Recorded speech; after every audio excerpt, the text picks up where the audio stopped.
what's crazy is that that was actually my first day on set. It was very stressful. I was very nervous. And I was saying that speech on a construction crane, 30 feet up in the air on the edge of a surfboard with an earpiece. I herald his beginning. I herald your end. I herald Galactus. She showed up and did her big speech to Times Square where she said, "You're all going to die, hold your loved ones close." But she's hooked up to a speaker with a microphone, and her voice is just booming throughout this set. And that made her and what she had to say incredibly real to everybody down below. And for everybody down below, it helped make what she was saying up there for her more real as well. It was a crane, and then there was a surfboard. It was a little scary, but luckily I'm so scared of heights, so I was kind of lucky there. But yeah, I still had so much fun saying those words because I think they're beautiful, and I'm just happy that it's resonating with people. Hey, Matt, how's it going? Good. How are you? Doing great. We had an opportunity to speak to you a couple years ago for Monarch, and we spoke a little bit about the Fantastic Four then, so it's really awesome that we get to continue the conversation today. Definitely. Matt, one of the things that we loved so much was the theme of family being so important in this entire film, and we even get to see your daughter saved by Johnny Storm here, which we were absolutely totally jealous of. Very jealous of that. Very jealous. So for yourself, why was that theme of family so important to the entire filmmaking process of Fantastic Four First Steps? The Fantastic Four was a bold and original idea when it was created by, Stan Lee and Jack Kirby in the early 60s. The idea of centering a superhero team around a real family was a big, innovative, risky idea. And Marvel was struggling, and they bet everything on this bold idea that saved the company, launched the Silver Age, and Marvel wouldn't be here today if it weren't for Marvel's first family. And I think what made them so appealing when they launched in the 60s, is what makes them appealing today, is that they are incredibly relatable. They are just like us in many ways. They are brother and sister, they are best friends, they are husband and wife. They have all of the messiness, all of the heart, all the humor that we have in our own lives, and yet they also do amazing things. And so I think that's what makes them appealing. We refer to them as Imaginauts, right? They're astronauts, explorers, they do all this amazing scientific stuff. And then they're also family, and they're kind of superheroes only when they have to be, only when their family or their Earth or their world is threatened, which makes them really unusual in so many ways. And me, yes, as a dad, as a husband, I bring all of that to this. I wanted to make it as specific as possible, bring a lot of my own personal experience to it. And I think that's how you make some of these things that are these big tentpole movies feel very specific and hopefully emotional, is to bring as much of yourself as you can. Julia, that line that you really kick us off with, you're landing in New York, you bust out, "I herald his beginning," and that it sent shivers not just through us and in the entire theater, but right now all over social media. It is like the most poppin' sound right now that's being used.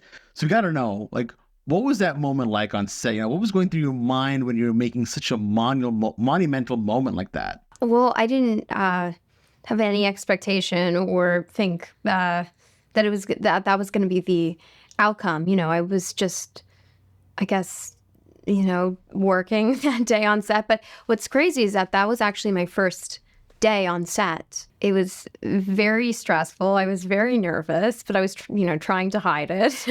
And I was saying that speech on a construction crane, 30 feet up in the air on the edge of a surfboard with an earpiece and a microphone in front of 300 extras in Times Square. But yeah, I still had so much fun saying those words because I think they're beautiful, and I'm just happy that it's resonating with people. I'm glad that it was also a surfboard that you were on too. Right. So the surfboard was part of that. Yeah, it was a crane, and then there was a surfboard. It was a little scary, but luckily I'm so scared of heights, so I was kind of lucky there. When Julia Garner showed up on day one to film as the Silver Surfer in this movie, she showed up and did her big speech to Times Square where she said, "You're all going to die, hold your loved ones close." And she was in a Times Square set that was 2/3 of the size of the actual Times Square, with 500 background performers dressed beautifully in 60s attire, the Fantastic Four, the Fantastic Car, She's on this lift 30 feet in the air. She's standing on a surfboard. The only thing that isn't there is the fact that she's not silver. She's in a mocap outfit, but she's hooked up to a speaker with a microphone, and her voice is just booming throughout this set. And that made her and what she had to say incredibly real to everybody down below. And for everybody down below, it helped to make what she was saying up there for her more real as well. And then I think when you watch it, it feels more real as both as when I was making it as a filmmaker and hopefully as an audience. Ralph, you have such an incredible voice, and I think you make every line in every film that you're part of to sound so epic.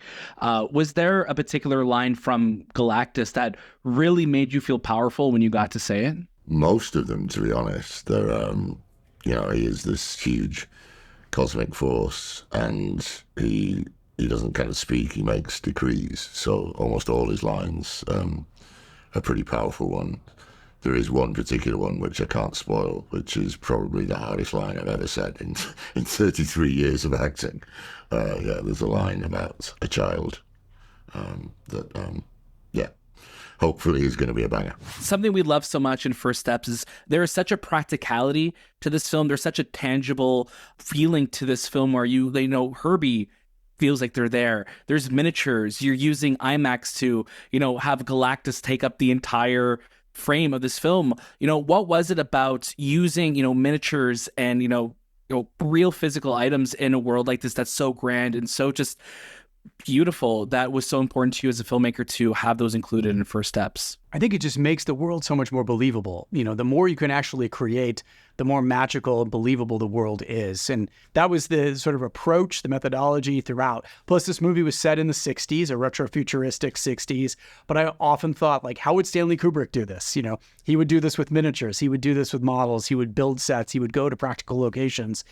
How can I use optical effects that were, from the period to my benefit, So, yes, that was how we did it, why we did it that way. Strangely, I imagined it to be done like that right from the start of speaking to Matt about the project. And so it was only over the time of doing it and hearing the reaction where people didn't think that it was possible to do it practically, that it would be a CGI character that I'd maybe doing some mocap and voice work on. So it was a surprise to everybody else apart from me and Matt, really. I kind of thought, yeah, of course that's the way you're going to do it. And it was an amazing experience working with, a huge crew of people designing and making this suit over a period of months. I'd go in for fittings every few weeks. And they created this incredible thing which looks immense and is wearable. It's workable. I can do my job in this thing, but it makes me look like I'm 350 pounds of huge muscle. But everything works. As in the gloves, every joint of the finger articulates. So I could Wow. I could spin a ball with my fingers throwing it. It's that usable, the whole costume. So even though it's big and it's bulky, the design was so good and so usable that I ended up being like a Formula One car with a whole pit crew around me. Eight people keeping me cool and taking bits of costume off in between takes and putting them back on. And it was sort of like being a Formula One car. We have Pedro, Vanessa, Joseph, Eben. You have 4 people who just truly embody who Marvel's first family are. We were just wondering, what is the quality from each of them that makes you feel like they really embodied the Fantastic Four? I mean, it was, 90% of directing is casting, they say, or 95 or even 99%, right? And especially when bringing these amazing characters to life, I had to find the best possible actors. And each character is a real challenge. They have a tremendous amount of range. And so I needed to find actors who really were incredible and could do anything and who felt like they were great fits with their characters. And all of them felt that way. And so as I was carefully putting together this group, it was definitely about who is the best individual choice for each character. But then I also kept thinking who would be believable as brother and sister, who would be believable as best friends, who would be believable as a couple, husband and wife, and trying to put together a group. And then hope that chemistry is there. But, one thing I've learned over the years I've been doing this is great actors create great chemistry. And that was true. We got in a rehearsal room. We spent 3 weeks before we started shooting, talking about who these characters were, improvising, building this world so that when we showed up on set for day one and started filming, they were already a family. Fantastic Four really is that perfect film about family. And it's one of the reasons why we love movies so much. So for both of you, what was that movie that you constantly found yourself watching with your family? I mean, my very first film I saw in the cinema was The Jungle Book, Disney film The Jungle Book, and that's always been a favourite. And when I watch with my kids, and also the Muppets as well. I'm a big fan of the Muppets. So yeah, I watched them with my parents when I was a kid, and I watched them with my children as they've grown up. So yeah, big fan of the Muppets. Want to be in a Muppet movie or something. Same. Yeah, the Muppets and Sesame Street when I was a little kid, for sure. I would love to also be in a Muppet movie. I just love puppets, so. Well, you're in the right place. Disney must be hearing that call. Before we wrap up, Matt, really quickly, we wanted to say that it would be amazing now that Disney kind of has the FX umbrella as well. If you would love to see the Always Sunny cast take on the Fantastic Four one day as well. You know, they really are the antithesis to the Marvel's first family. They're Marvel's worst family, I guess you could say. Yeah, exactly. The Fantastic Four is, trying to inspire and lead and be selfless. And the gang is definitely not doing that. So yeah, but they would be great. They would be great. I'd love to see that. And I like those memes, that I saw on the internet as this casting was happening about the gang as this group, and they were great.